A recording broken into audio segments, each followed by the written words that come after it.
ત્યારે સીએમ ભૂપેન્દ્રભાઈ પટેલ આવતીકાલે દક્ષિણ ગુજરાતની મુલાકાતે છે। સુરત અને વલસાડ જિલ્લાની મુલાકાત લેવાના છે સીએમ। ત્યારે વરસાદી અસરગ્રસ્ત વિસ્તારોની મુખ્યમંત્રી જાતે જ મુલાકાત લેવાના છે।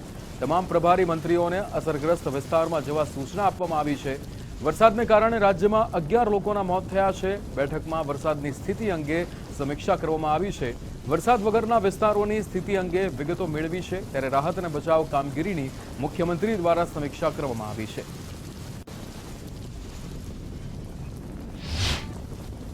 ભારે વરસાદની સ્થિતિને ધ્યાને લઈ અને 11 જેટલા નાગરિકોના આમાં અવસાન થયા છે।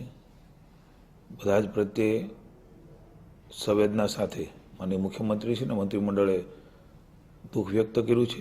મુખ્યમંત્રીશ્રી આવતીકાલે સુરત અને વલસાડ સ્વયં ત્યાં જઈને આખી પરિસ્થિતિનો ક્યાસ એ કાઢવાના છે।